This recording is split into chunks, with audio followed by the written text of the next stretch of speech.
नमस्कार बच्चों।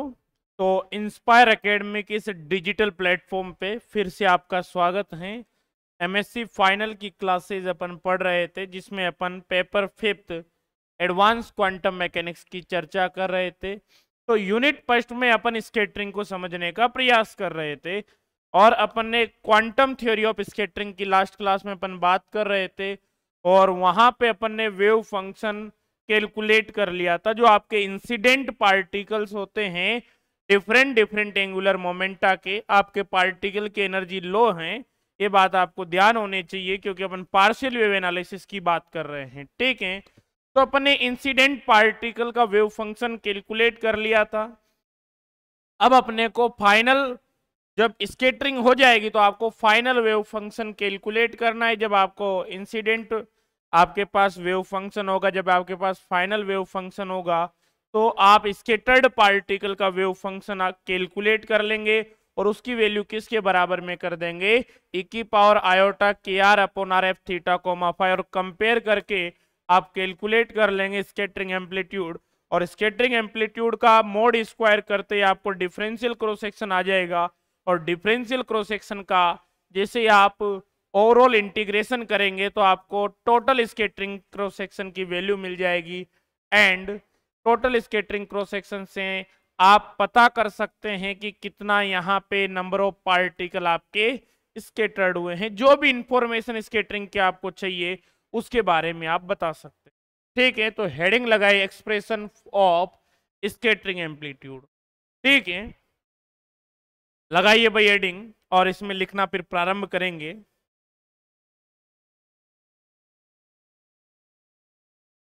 तो यहां पे लिखेंगे since we know that,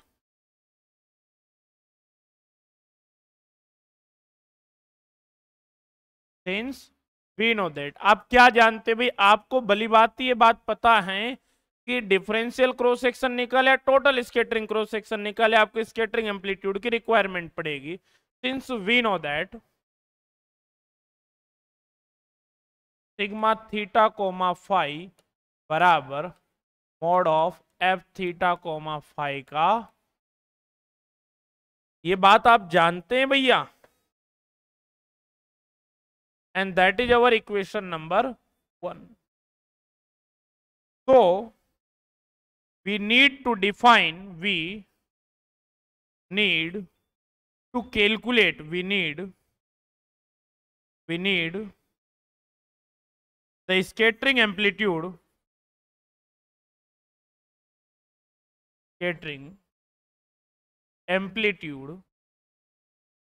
to define,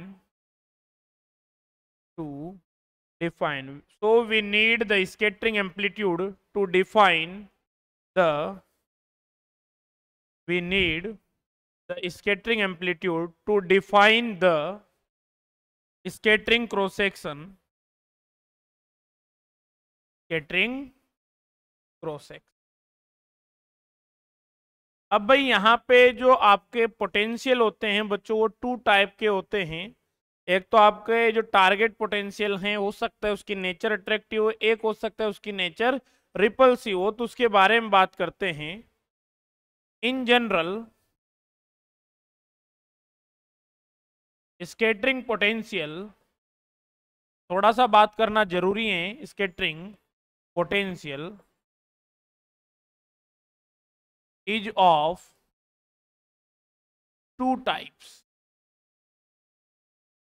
is of two types. और एक पहला यहां पे आप लिखेंगे, वन इज व्हाट, यहां पे लिखेंगे अट्रैक्टिव पोटेंशियल, अट्रैक्टिव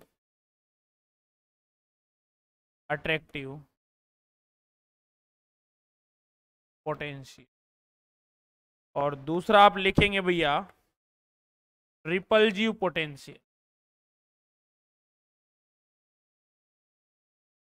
तो अट्रैक्टिव पोटेंशियल जो है स्कैटर्ड पार्टिकल, जो इंसिडेंट पार्टिकल है सॉरी, उनको अपनी ओर अट्रैक्ट करेगा। तो जाहिर सी बात जब किसी को अट्रैक्ट करेगा तो एक्सेलरेटेड होंगे, और एक्सेलरेट होंगे भैया तो जाहिर सी बात है उनकी एनर्जी इंक्रीजमेंट होगा, एक्सेलरेशन होगा तो उनकी एनर्जी इंक्रीज होगी। एनर्जी इंक्रीज होगी तो उनकी जो वेवलेंथ है वो क्या होगी भैया, डिक्रीज हो जाएगी। जबकि रिपल्जिव में क्या हो जाएगा, जस्ट अपोजिट हो जाएगा। वहां पे जैसे ही पार्टिकल इंसिडेंट कराए जाएंगे तो डीएक्सलरेट होंगे, क्योंकि पोटेंशियल की नेचर क्या है, रिपल्सिव नेचर है। तो आपका पार्टिकल डीएक्सलरेट हो जाएगा, उसकी काइनेटिक एनर्जी कम होगी, जाहिर सी बात है उसकी वेवलेंथ जो है इंक्रीज हो जाएगी, क्योंकि आप जानते हैं भैया ई बराबर क्या होता है, एस सी अपॉन लेमड़ा। तो ई एनर्जी अगर बढ़ता है तो वेवलेंथ क्या होता है, कम होता है, और वेवलेंथ बढ़ता है तो एनर्जी क्या होता है, कम होता है। ये भली बात ही आप जानते हैं, ये रिलेशन आप लोग बहुत पढ़ चुके हैं, तो बहुत ज्यादा डिटेल में इसके ऊपर व्याख्यान देने की आवश्यकता नहीं है। First of all upon heading लगाएंगे यहां पे, पहला अट्रैक्टिव पोटेंशियल, अट्रैक्टिव पोटेंशियल। और स्टूडेंट्स ध्यान से देखेंगे, अट्रैक्टिव पोटेंशियल, ठीक है, तो बहुत ध्यान से आप लोग देखेंगे अट्रैक्टिव पोटेंशियल को। तो अट्रैक्टिव पोटेंशियल जो है इसमें लिखेंगे when the particle incident on target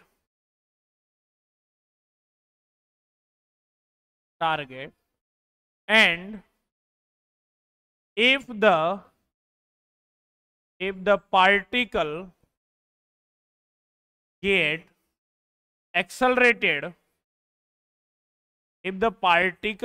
accelerated, then the potential of target is known as attractive potential,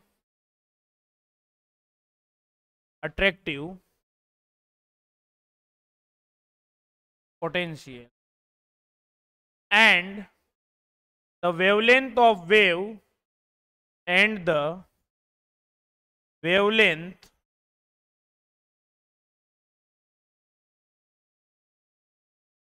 of wave decreases, wavelength of wave decreases. और यहाँ पे अगर अपन बात करते हैं भैया पोटेंशियल की, तो ये आपका क्या हो गया भैया, ये इस प्रकार से यहाँ पे आपने ये पोटेंशियल का कर्व बना दिया, और यहाँ पे इस प्रकार से ये आपके पोजीशन का कर्व हो गया, ठीक है।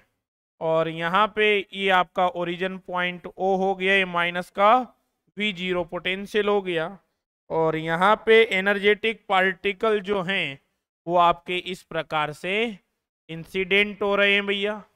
बात समझ में आ रही नहीं आ रही, यहाँ से इस प्रकार से आपके पार्टिकल जो हैं इंसिडेंट हो रहे हैं। और आप जानते हैं जो एनर्जी होती है, energy is equals to kinetic energy plus potential energy होती हैं। ये आपकी कितनी हो जाती है भैया, एनर्जी ई हो जाती है, दैट्स ऑल। तो यहाँ पे सिंस काइनेटिक, यहाँ पे सिंस टोटल एनर्जी बराबर kinetic energy plus potential energy लिखा जाता है, kinetic energy plus potential energy लिखा जाता है। तो ई बराबर एनर्जी जो यहाँ पे हो जाएगी वो कितनी हो जाएगी भैया, तो यहाँ पे काइनेटिक एनर्जी, चलो इसको एक बार तो इसे लिख देते हैं, तो काइनेटिक एनर्जी और यहाँ पे माइनस का पोटेंशियल एनर्जी लिखा जाएगा। तो काइनेटिक एनर्जी जो है वो कितनी आ जाएगी, ई प्लस V0 आ जाएगी। आप देख सकते हैं कि काइनेटिक एनर्जी क्या हो जाती है, इंक्रीज हो जाती है। तो यहाँ पे जो आपका वेव है उसकी जो वेवलेंथ है वो क्या हो जाएगी, डिक्रीज हो जाएगी पहले से। और यहाँ पे अगर आप डायग्राम में देखना चाहते हैं तो देखिए भैया,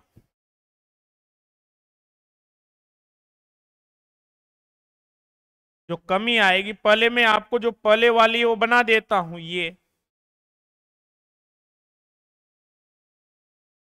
इस प्रकार से आपकी वेव है। अब भैया यहां से यहां तक जो ये वैल्यू है, यूनिट टाइम पीरियड में जितने डिस्टेंस ट्रेवल करता है इसी को आप वेवलेंथ कहते हैं। जो नई वाली वेवलेंथ आएगी आपकी वो क्या हो जानी है भैया,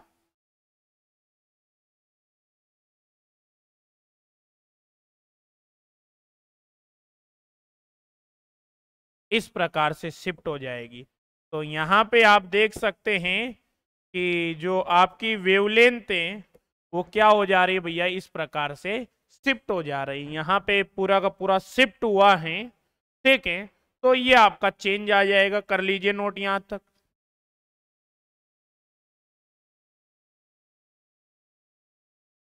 लिख लीजिए, बहुत ही प्यारा टॉपिक है बच्चों।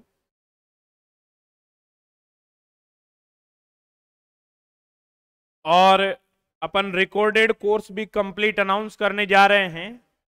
एमएससी फाइनल और एमएससी प्रीवियस के जो कोर्सेस है कल आपको अनाउंस कर दिए जाएंगे, ठीक है। कंप्लीट कोर्स, एमएससी प्रीवियस का कंप्लीट कोर्स, एमएससी फाइनल का कंप्लीट कोर्स, ठीक है, जो कि पिछले साल पढ़ाए थे। तो उसमें आपको जो टोटल फीस अपन ने डिसाइड की वो 8,000 रुपीज डिसाइड किए चारों पेपर की। और पर पेपर अगर कोई परचेज करना चाहता है तो 3,000 रुपये पर पेपर आपकी फीस होगी भैया, ठीक है।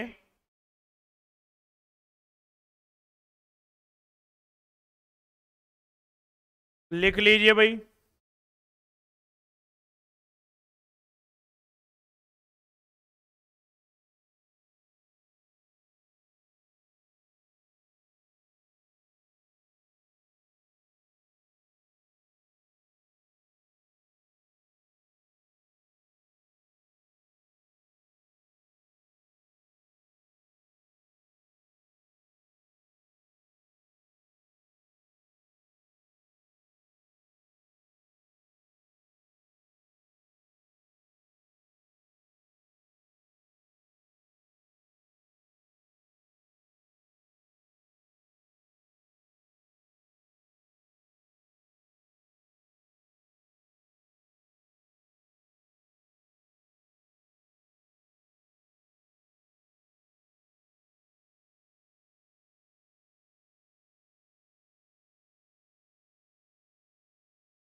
ठीक है, लिख लिया। लिख लीजिए भाई।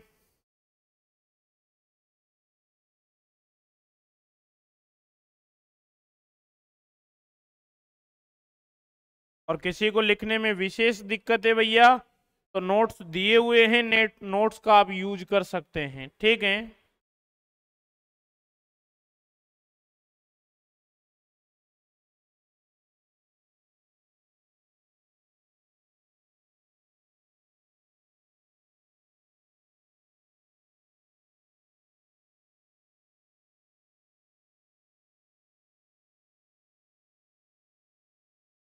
ठीक है, सेकंड पॉइंट लिखिए, repulsive potential.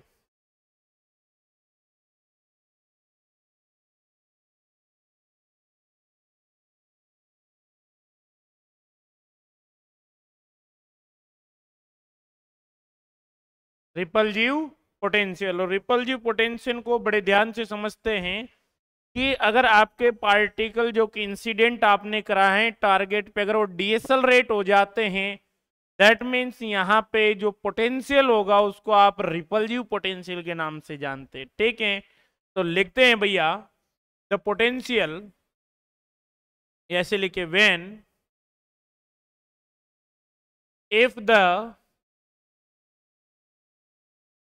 if the particle are incident, the particles are incident on the target, on the target, if the particles are incident on the target, then a particle gets deaccelerated, if particles gets deaccelerated,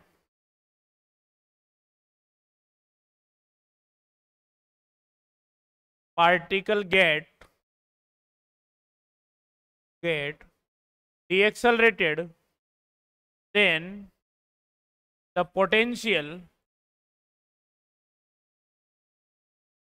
is known as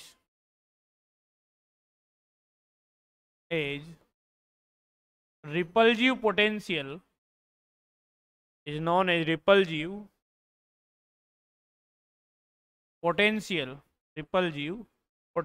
then the particle is known as repulsive potential। ठीक है, and the wavelength of the particles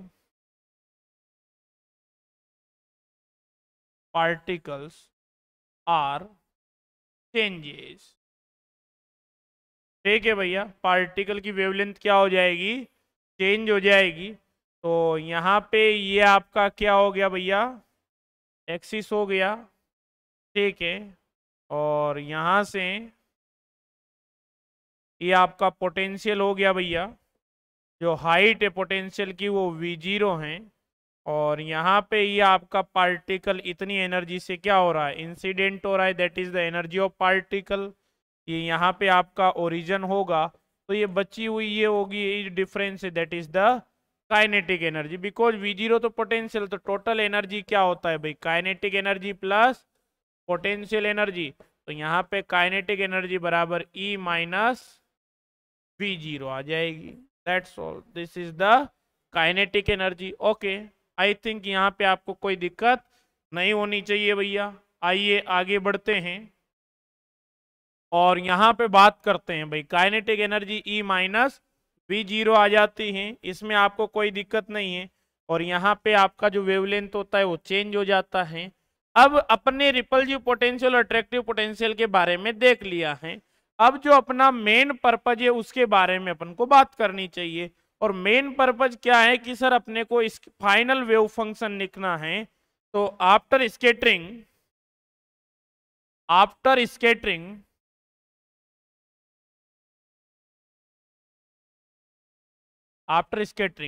the final wave function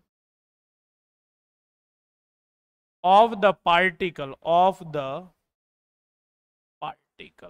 जाहिर सी बात है scattering हुई है तो phase change हुई है, अलग अलग डायरेक्शन में आपके पार्टिकल गए हैं। बिल्कुल सर, एट लार्ज डिस्टेंस, और अगर लार्ज डिस्टेंस की बात करते हैं भैया तो limit r tends to infinite, और जेल के आर का अगर यहाँ पे मान लिखा जाता है बच्चों, तो आपने sign K R minus π/2 upon के आर लिखा था। और यहाँ पे अब आप लिखेंगे जो वैल्यू, ध्यान से देखिएगा, तो यहाँ पे थोड़ा सा चेंज आएगा sine, K R minus L pi by two तो आपके पहले से ही लिखा हुआ है। ये तो क्या था, बिफोर स्केटरिंग था। जब आफ्टर स्केटरिंग हो जाएगी भैया तो फेज में क्या आएगा, चेंज आएगा। And that phase is delta L. Phase में कितना चेंज आ जाता है भैया, डेल्टा एल आ जाता है। अपॉन का कितना लिख दिया जाता है भैया, यहाँ पे के आर लिख दिया जाता है। सो यहाँ पे साई एफ लिखा जाएगा।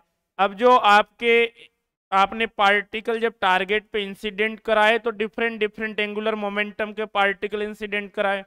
टारगेट पे वो इंसिडेंट हुए, इंसिडेंट होने के बाद वो अलग अलग डायरेक्शन में स्केटर्ड हो गए, तो उनके अलग अलग मोमेंटा डिफाइन होंगे। L1 L2 L3 अलग अलग एंगुलर मोमेंटम के पार्टिकल आपके क्या हो जाएंगे, अलग अलग डायरेक्शन में स्केटर्ड हो जाएंगे। तो फाइनल वेव फंक्शन लिखने के लिए आपको एक तो फेज शिफ्ट को चेंज करना पड़ेगा, और जो आपका वेव फंक्शन था उसमें भी थोड़ा सा अपने को बदलाव करना पड़ेगा। वहां पे जैसे आपने एल लिखा हुआ था, यहाँ पे एक बार फिर आपको एल इंट्रोड्यूस करना पड़ेगा, और फिर उस एल की वैल्यू भी अपन कैलकुलेट करेंगे, ठीक है। तो यहाँ पे एल बराबर 0 टू इनफाइनाइट, यहाँ पे एल लिख दिया, और बाकी सेम टू सेम वही लिखा जाएगा पैटर्न। ये आयोटा की पावर एल 2l प्लस 1 आपने लिख दिया है। यहाँ पे sine K R minus L pi by two आपने लिख दिया है, प्लस का डेल्टा एल लिख दिया है। अपॉन में आपने के आर लिख दिया है भैया, और यहाँ पे अगर आप बात करते हैं तो यहाँ पे पी एल कॉस थीटा आ गया है। That is our equation number what, आपने ऊपर इक्वेशन नंबर 1 दिया था, तो इसको अपन इक्वेशन नंबर 2 दे देते हैं। That is our equation number 2। L यहाँ पे क्या है भैया, कांस्टेंट है, तो लिख लीजिए इसको। एल की वैल्यू भी आप कैलकुलेट कर लेंगे। अब आप याद कीजिए कि आपने जो टोटल वेव फंक्शन लिखा था, फाइनल वेव फंक्शन लिखा था, that is the mixture of incident wave function and the scattered wave function. So यहां से अपना इंटरेस्ट जो है स्केटर्ड वेव फंक्शन कैलकुलेट करने में है भैया। तो यहां पे लिखेंगे, आप ध्यान से देखिएगा। तो यहां पे सिंस साई एफ बराबर, यहाँ पे Sai incident plus psi scattered, तो साई स्केटर्ड बराबर यहाँ पे Sai F minus psi incident लिखा जाएगा। तो वैल्यूज पुटअप कर देंगे यहाँ पे। तो समेसन एल बराबर 0 टू इनफाइनाइट एल आयोटा की पावर एल, और यहाँ पे 12 प्लस 1, और यहाँ पे साइन और K R minus L pi by 2 plus delta L, और यहाँ पे P L cos theta upon यहाँ पे के आर लिख देंगे भैया, अपॉन के आर, और इसमें माइनस कर देंगे भाई, इसमें माइनस कर देंगे। समेसन एल बराबर 0 टू इनफाइनाइट आयोटा की पावर एल 12 प्लस 1 साइन, और यहाँ पे K R minus L pi by 2, और यहाँ पे पी एल, और ब्रैकेट में लिख देंगे कोस थीटा, और यहाँ पे अपॉन में लिख दिया जाएगा के आर। ये अब जो कॉमन आ रहा है उसको कॉमन निकाल देंगे, और यहाँ पे sine K R minus L pi by 2 plus delta L, इस साइन को ई की पावर में कन्वर्ट कर देंगे। एक बार इसको लिख लीजिए भाई, यहाँ पे फाइनल वेव फंक्शन इस प्रकार से आएगा। और अब आराम से, अब सिंपल मैथमेटिक्स, अब दिमाग का काम नहीं, अब तो सिंपल मैथमेटिक्स है। जो कॉन्सेप्ट आपने अप्लाई करने थे अप्लाई कर दिए। अब फाइनली साई स्केटर्ड आप जानते, उससे इसको कंपेयर कर देंगे, ठीक है। तो एक बार फिलहाल के लिए इसको लिख दीजिए।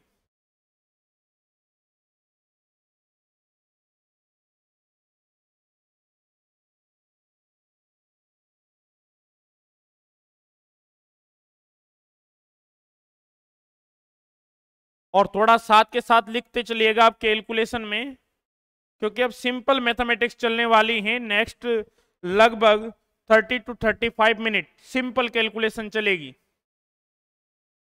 और अपनी कोशिश रहेगी कि इसको आज ही कैलकुलेशन को कंप्लीट अपन कर ले। तो थोड़ा सा सहयोग आपका भी चाहिए होगा। जो कॉमन आ रहा है उसको कॉमन निकाल लीजिए भैया। तो यहाँ पे एल को छोड़ दे तो आयोटा एल 12 प्लस 1 और P l cos theta common आ जाएगा, अपॉन के आर भी कॉमन आ जाएगा। तो समेसन एल बराबर 0 टू इनफाइनाइट, यहाँ पे एल को छोड़ दे तो आयोटा की पावर एल, यहाँ पे 12 + 1 और भैया यहाँ पे क्या कॉमन आ जा रहा है, PL cos थीटा। आगे लिखो पीछे लिखो उससे कोई फर्क नहीं पड़ना है, ठीक है। और KR भी कॉमन आ जा रहा है, ये KR भी आपने कॉमन ले दिया। बचा जो है वो यहाँ लिख दिया जाएगा AL, और यहाँ पे लिखा जा रहा है भैया sine KR minus L pi by 2 plus का डेल्टा L लिखा जा रहा है, माइनस साइन लगा के लिख दिया जा रहा है भैया यहाँ पे sine KR minus L pi by 2, ठीक है। साथ के साथ लिखते चलिए भाई। अब यहाँ पे साइन थीटा बराबर क्या लिखा जाता है, ई की पावर आयोटा थीटा माइनस ई की power minus iota theta divided by 2 iota, यही लिखा जाता है। तो यहाँ पे लिख देंगे भैया सिंस ई की पावर आयोटा थीटा बराबर ई की power iota theta minus iota theta divided by 2 iota बराबर यहाँ पे लिखा जाता है साइन थीटा। और भैया यहाँ पे समेसन और यहाँ पे L बराबर 0 टू इनफाइनाइट आयोटा की power L 12 + 1 PL cos theta. गलती मत कीजिएगा लिखने में भैया, ध्यान से लिखिए। KR लिख दिया है, यहाँ पे AL चल रहा है भैया, और यहाँ पे लिखा जाएगा ई की पावर आयोटा आयोटा और यहाँ पे KR minus L pi by 2 plus delta L, ये लिख दिया आपने। और यहाँ पे माइनस ई की पावर माइनस का आयोटा और यहाँ पे KR माइनस का L पाई बाई 2 प्लस आपने डेल्टा L लिख दिया है, ठीक है। और ये अपोन में यहाँ पे आपने 2 आयोटा लिख दिया है, कोई दिक्कत नहीं है। ये एक वैल्यू आ गई माइनस, और फिर यहाँ पे आप लिखेंगे ई की पावर आयोटा, थोड़ा सा डाउन कर देते हैं इसको, ई की power iota KR minus L pi by 2, ठीक है। और यहाँ पे माइनस ई की पावर माइनस का आयोटा और यहाँ पे KR minus L pi by 2 upon यहाँ पे कितना आ जाता है 2 आयोटा आ जाता है, और ये ब्रैकेट क्लोज हो जाता है। ये डेटा आपने लिख लिया है भैया। अब ये तो बार बार कॉपी होना है आगे वाला, तो इसको तो कॉपी कर लीजिए भाई, कॉपी कर दीजिए। तो ये बराबर में कॉपी कर लिया। अब यहाँ पे ई की power iota KR minus L pi by 2, यहाँ पे भी ई की power iota KR minus L pi by 2 common ले लीजिए भैया। तो यहाँ पे अब बनाने की कोशिश करते, पेयर बना रहे हैं और अपोन में 2 आयोटा भी बाहर निकाल दिए यहाँ से, ये 2 आयोटा को भी बाहर निकाल दिया है भैया, ठीक है। तो यहाँ पे ई की पावर आयोटा KR आयोटा, यहाँ पे KR minus L pi by 2 को आपने कॉमन ले लिया, तो यहाँ पे आ गया भैया AL और ई की पावर आयोटा डेल्टा L। भाई यहाँ से जब इसको कॉमन लेंगे तो L और ई की पावर आयोटा डेल, जब बेस इक्वल होता है पावर ऐड हो जाती है, तो पावर को अलग अलग भी किया जाए, ई की पावर को अलग लिख देंगे, इसको मल्टीप्लाई करके ई की पावर आयोटा डेल्टा L लिख देंगे, तो बच गए यहाँ पे। और यहाँ से कितना बच रहा है भैया -1, ये हो गया काम ई की पावर आयोटा KR का। तो अब यहाँ पे इसका देखते हैं माइनस वाले का, तो यहाँ पे ई की power minus iota KR minus sine के साथ ही बाहर निकाल लेते हैं, तो माइनस यहाँ पे ई की power iota KR minus L pi by 2, ये आपने कॉमन ले लिया भैया यहाँ पे। तो यहाँ पे कितना बचेगा, L बचेगा और ई की power minus iota delta L, तो यहाँ पे AL ई की पावर माइनस का आयोटा डेल्टा L यही बचेगा भाई, बिल्कुल सर यही बचेगा। और यहाँ पे देखते हैं तो माइनस बाहर पहले आपने निकाल लिया, यहाँ पे माइनस आएगा, यहाँ पे आपने माइनस लिख दिया, ई की power minus iota KR L pi by 2 पूरा का पूरा बाहर निकल गया है। तो यहाँ पे कितना बच जाएगा भैया, यहाँ पे 1 आ जाएगा, ठीक है। और ये ब्रैकेट क्लोज कर दिया है, कोई दिक्कत नहीं है। आप जानते हैं कि स्केटर्ड पार्टिकल हैं तो ई की पावर माइनस आयोटा के आर वाला पोर्शन कितना हो जाएगा, जीरो होगा, पूरा का पूरा टर्म क्या होगा, जीरो होगा। ठीक है, तो यहां पे अपन लिख देंगे, कोई दिक्कत ही नहीं है। यहां तक लिखिए सबसे पहले आप एक बार, यहां तक इसको नोट कर लीजिए, फिर अपन आगे की ओर प्रस्थान करेंगे। ठीक है, ये पूरा का पूरा टर्म जीरो होने वाला है अभी। ई की पावर माइनस आयोटा के आर, ई की पावर माइनस आयोटा के आर यहाँ पे रिफ्लेक्टेड को रिप्रेजेंट करेगा, जबकि यहाँ पे वापस माइनस आर डायरेक्शन में नहीं जा रहा है, प्लस में ही जा रहा है।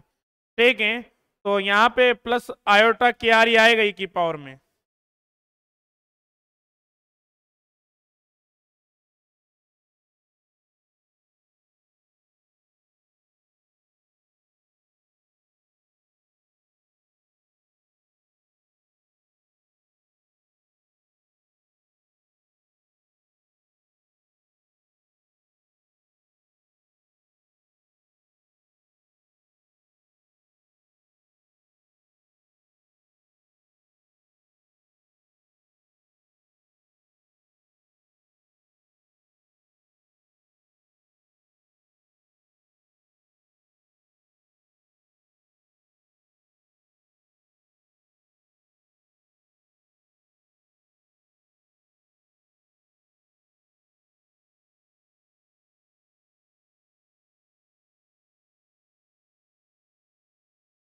लिख लिया भाई। अब यहां पे ध्यान से देखिएगा, ये क्या लिखा हुआ है, साई स्केटर्ड, और साई स्केटर्ड की वैल्यू कितनी है, ई की पावर आयोटा के आर अपॉन आर। कंपेयर करेंगे तो भी ई की पावर माइनस आयोटा के आर को क्या होना पड़ेगा, जीरो होना पड़ेगा। तो यहां पे लिखेंगे since in left hand side there is only e की पावर आयोटा के आर टर्म, तो तो तो द e की पावर माइनस आयोटा के r term in right hand side becomes zero, तो पूरा का पूरा जीरो हो जाएगा। दैट मीन्स यहां पे कितना लिखा हुआ है, ए एल ई की पावर माइनस का iota delta L minus one बराबर कितना होगी, ये जीरो होगा तो ये पूरा का पूरा मल्टीप्लाई होके जीरो हो जाएगा। अब किसी का मन है कि सर यहाँ तो के आर के साथ में एल पाई बाई टू, इसको लिखने से क्या हो जा रहा है, इसको अलग कर दे, तो यहाँ पे कितना हो जाएगा, ई की पावर प्लस का iota L pi by to बाहर निकल जाएगा, तो वो भी जीरो नहीं होना है, तो जीरो तो क्या होगा, यही होगा। ठीक है, तो यहां से एल ई की पावर माइनस का आयोटा डेल्टा एल बराबर वन आ जाता है, तो एल बराबर ई की पावर आयोटा डेल्टा एल आ जाता है भैया। ये आपने लिख दिया है, इसमें आपको कोई दिक्कत नहीं होनी चाहिए। ठीक है, अब यहां पे साई स्केटर्ड में वैल्यू उठा के पुटअप कर देंगे तो जीरो हो गया। देन साई स्केटर्ड बराबर समेशन एल बराबर जीरो टू इनफाइनाइट, यहाँ पे जो आपका आ रहा है भाई आयोटा की पावर एल, यहाँ पे 12 plus one upon two iota के आर, यहाँ पे ये लिखा हुआ है, और भी कुछ है क्या भाई देख लीजिए, और पीएल कोस थीटा चल ही रहा है साथ में, तो यहाँ पे पीएल कोस थीटा, और यहाँ पे कितना बचा भैया, यहाँ पे देखिए भैया, यहाँ पे ई की पावर आयोटा के आर है। ठीक है, तो ई की पावर आयोटा के आर को अलग कर लीजिए, माइनस का iota L pi by two आ जाएगा, तो यहाँ पे ई की पावर प्लस का आयोटा के आर और ई की पावर माइनस का iota L pi by two आ गया भैया यहाँ पे, और यहाँ पे ई की पावर माइनस का iota L pi by two, आपने एल ई की पावर आयोटा डेल, तो ई की एल की वैल्यू कितनी, ई की पावर आयोटा डेल एल, तो यहाँ पे ई की पावर टू आयोटा, और यहाँ पे कितना, ई की power two iota delta L minus one, ये बन जाता है भैया, ये आपका साई स्केटर्ड आ जाता है। और यहाँ पे कंपेयर भी करेंगे अपन अभी, ये यहां तक तो आपने लिख दिया है। ठीक है, अब थोड़ा सा यहाँ पे इसको लिख देते ई की पावर आयोटा के आर अपॉन आर, और यहाँ पे एफ थीटा कोमा फाई लिखा जाता है स्केटर्ड को, तो इसको भी इसी फॉर्मेट में लिख देते हैं। यहाँ पे एल बराबर 0 टू इनफाइनाइट, और यहाँ पे ई की पावर आयोटा के आर अपॉन आर को बाहर निकाल देते, भाई वो एल पे डिपेंड ही नहीं कर रहा है। तो यहाँ पे ई की पावर आयोटा के आर अपॉन आर को बाहर निकाल दे, बाकी जो बचेगा वो सब अपने को रखना है। तो यहाँ पे आयोटा की पावर एल 12 प्लस 1 लिखा हुआ है, ठीक है भैया, 12 प्लस 1 लिखा हुआ है। ई की पावर माइनस का आयोटा एल पाई बाई 2 है, ई की power 2 iota delta L minus 1, और यहाँ पे पी एल कॉस थीटा लिखा हुआ है भैया, अपॉन यहाँ पे कितना हो जाएगा, अपॉन यहाँ पे कितना हो जाएगा भाई 2 आयोटा के हो जाएगा, ठीक है भैया। फ्रॉम कंपेरिजन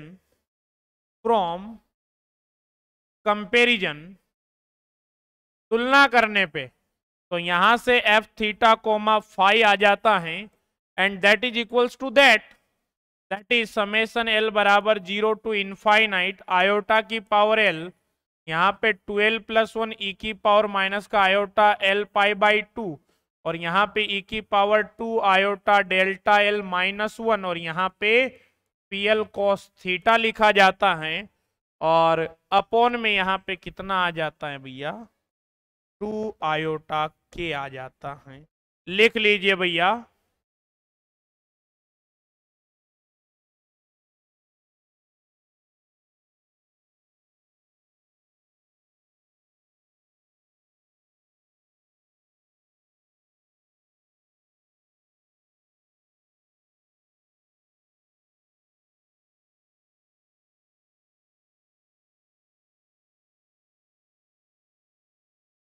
और कौन सी इक्वेशन अब तक अपन दे चुके थे भाई,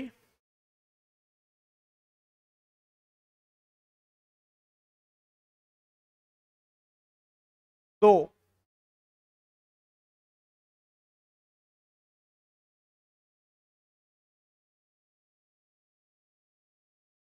इसको समीकरण नंबर 3 दे दीजिए, ठीक है। आइए अब थोड़ा सा यहाँ पे इस 2 आयोटा का यूज कर लेते हैं, ई की पावर आयोटा डेल्टा एल को बाहर निकाल लेते हैं।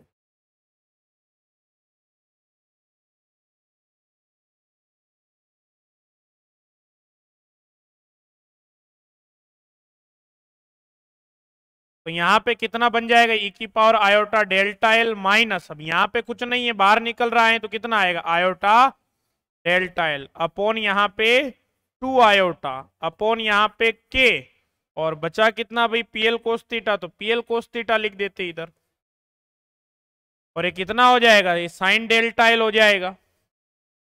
तो समेसन एल बराबर 0 टू इनफाइनाइट आयोटा की पावर एल 12 प्लस 1 अपॉन के लिखा जाएगा, ए की पावर माइनस का आयोटा एल पाई बाई 2 लिखा जाएगा, ई की पावर आयोटा डेल्टा एल लिखा जाएगा, ए साइन डेल्टा एल, और यहाँ पे पी एल कॉस थीटा आ जाएगा, and that is our equation number 4। ये याद होनी चाहिए अपने को, ये एफ थीटा कोमा फाई आपने कैलकुलेट कर लिया है, कर लीजिए तुरंत प्रभाव से note.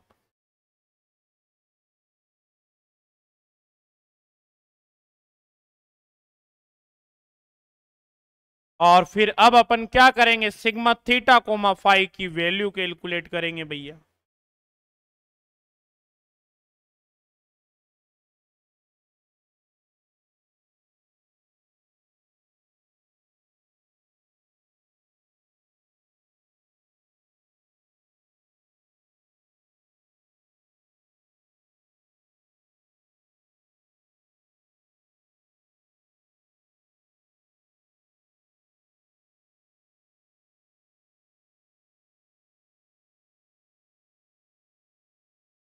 Since we know that from equation 1 sigma theta comma phi बराबर एफ थीटा कोमा फाई का मोड स्क्वायर है, एफ थीटा कोमा फाई का मोड स्क्वायर है, तो भैया यहाँ पे क्या लिखा जाएगा, यहाँ पे एफ थीटा कोमा फाई और यहाँ पे एफ थीटा कोमा फाई का कॉन्जुगेट, ऐसे ही लिखा जाता है भैया। भाई लिखने का तरीका यही है, जब मोड स्क्वायर होता है तो उस वैल्यू को उसके कॉन्जुगेट से मल्टीप्लाई कर देते हैं और यहाँ पे वैल्यूज को लिख देते हैं भैया। तो समेसन, ध्यान से देखिएगा, अब एल और एल प्राइम से दोनों के लिए सेम वैल्यू ही तो है, तो एल और एल प्राइम से, तो यहाँ पे समेसन एल प्राइम, यहाँ पे आयोटा एल, यहाँ पे आयोटा एल आ गया भैया, यहाँ पे 12+1 आ गया, ठीक है।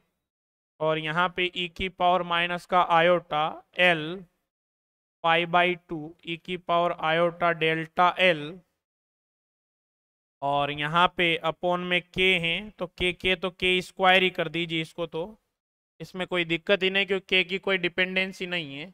और यहाँ पे ई की पावर इसकी व्यवस्था हो गई, यहाँ पे साइन डेल्टा एल और यहाँ पे P l cos theta into, जो यहाँ पे लिखा हुआ है भैया इनटू के बाद में इनटू, ये एक लिख दिया आपने भैया। अब दूसरा लिखने जा रहे हैं, ये के स्क्वायर को तो बाहर ही निकाल दीजिए, यही लिख देते हैं 1/के²। और यहाँ पे जो लिखने जा रहे हैं भैया अपन, वो है आयोटा की माइनस आयोटा, आयोटा किससे रिप्लेस कर देंगे, माइनस आयोटा, पावर कितना हो जाएगा एल प्राइम, और यहाँ पे कितना आ जाएगा भैया 2l प्राइम +1 ई की पावर, यहाँ पे कितना लिख दिया जाएगा प्लस का आयोटा एल प्राइम π/2, और यहाँ पे ई की पावर आयोटा माइनस का आयोटा डेल्टा एल प्राइम, और इधर इसको शिफ्ट कर देते हैं इधर,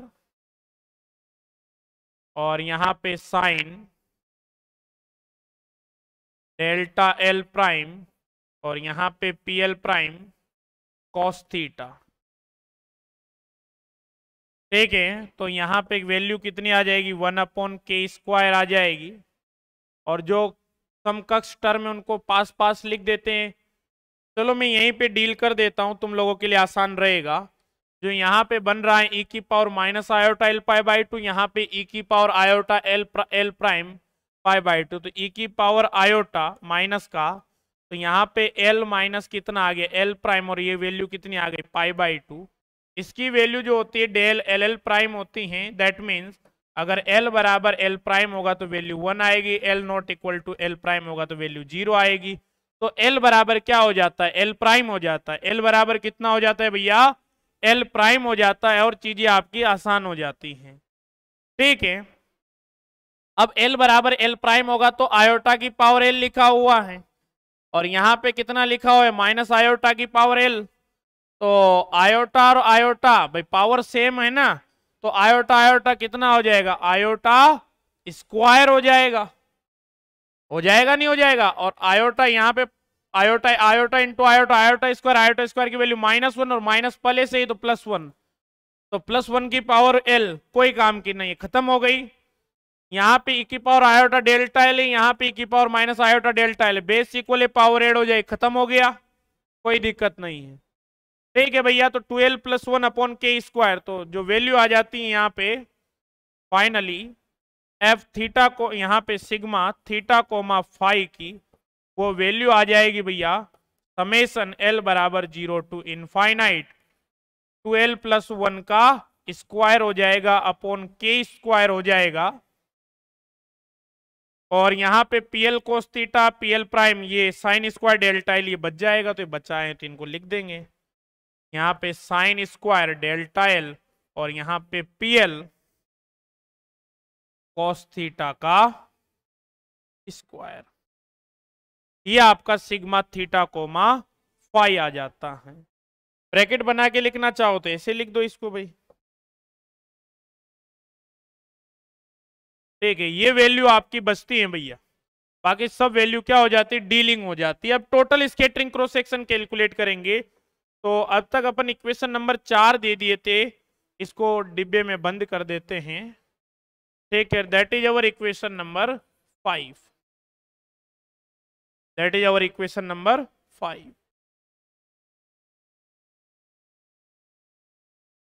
Then total scattering cross section. Total scattering cross section sigma T बराबर यहाँ पे सिग्मा थीटा कोमा फाई लिखा जाएगा और यहाँ पे कितना लिख दिया जाएगा, डी ओमेगा लिख दिया जाएगा. ऐसे ही लिखते हैं भैया. तो यहाँ पे समेशन एल बराबर, तो यहाँ पे लिख दीजिएगा 0 से पाई, 0 से 2 पाई, एल बराबर 0 टू इनफाइनाइट 12 प्लस 1 का होल स्क्वायर अपॉन के स्क्वायर. ठीक है, यहाँ पे पीएल प्राइम को लिख देंगे अलग अलग, बाकी को तो लिखने की आवश्यकता नहीं है, वो बन बना के वैसे ही आएंगे. ठीक है, और यहाँ पे साइन स्क्वायर डेल्टा एल, और यहाँ पे पीएल कोस थीटा, और यहाँ पे पीएल प्राइम कोस थीटा, क्योंकि इसकी वैल्यू तुम जानते हो साइन थीटा डी थीटा की वैल्यू.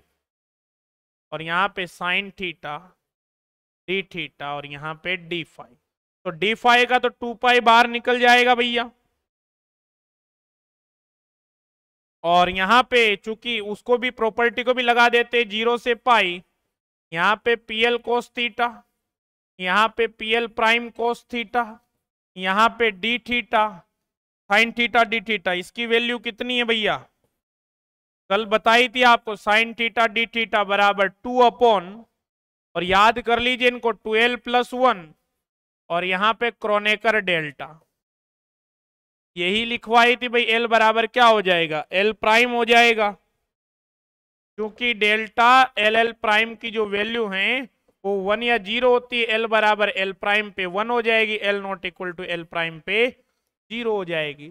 और 0 से 2 पाई को बाहर निकाल दिया तो सिग्मा टोटल बराबर 2 पाई अपॉन के स्क्वायर लिख दिया आपने, 2 पाई अपॉन के स्क्वायर लिख दिया, समेशन एल बराबर 0 टू इनफाइनाइट लिख दिया, यहाँ पे 12 प्लस 1 का होल स्क्वायर लिख दिया है भैया.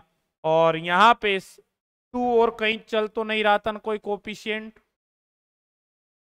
कुछ छूटना नहीं चाहिए, बिल्कुल कुछ नहीं छूटा है. यहाँ पे साइन स्क्वायर डेल्टा एल लिख दिया गया, और इसके स्थान पे यहाँ पे 2 अपॉन 12 प्लस 1 लिख दिया गया है. 12 प्लस 1 से एक बार ये कट जाता है, तो सिग्मा टी बराबर फाइनल समेशन एल बराबर 0 टू इनफाइनाइट 4 पाई अपॉन के स्क्वायर, यहाँ पे 12 प्लस 1, और यहाँ पे कितना आ जाता है साइन स्क्वायर डेल्टा एल.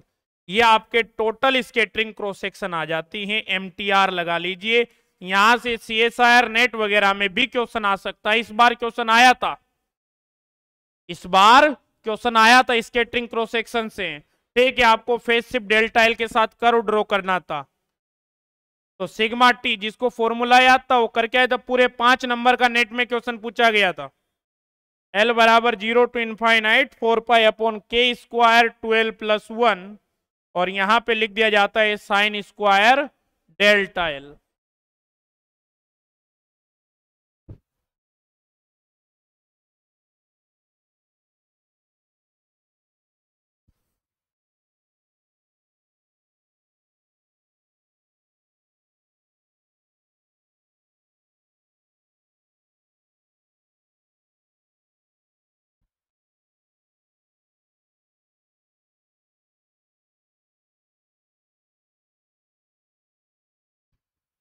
ठीक है, तो एमटीआर लगा लीजिए लास्ट. इसको इक्वेशन नंबर शायद 5 तक आपने दे दिया था,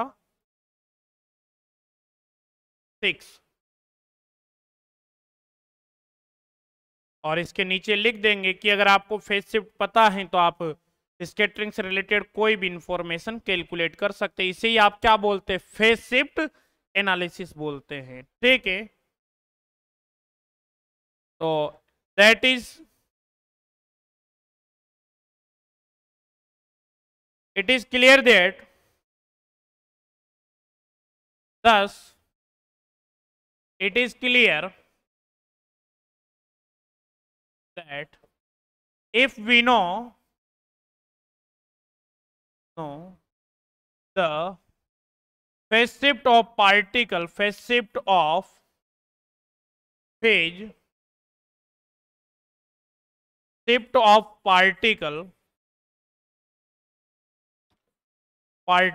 then we know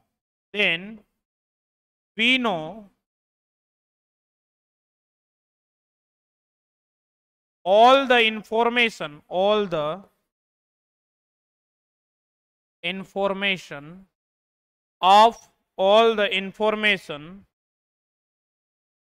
about scattering. This is known as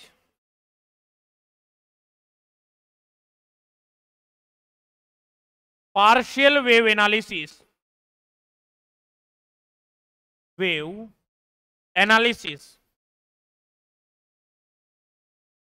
And this is known as partial wave analysis and phase shift analysis.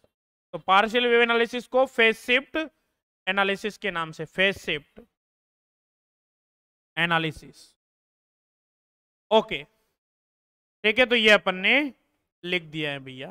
Radhe Radhe. किसी को कोई दिक्कत इसमें नहीं होनी चाहिए भाई।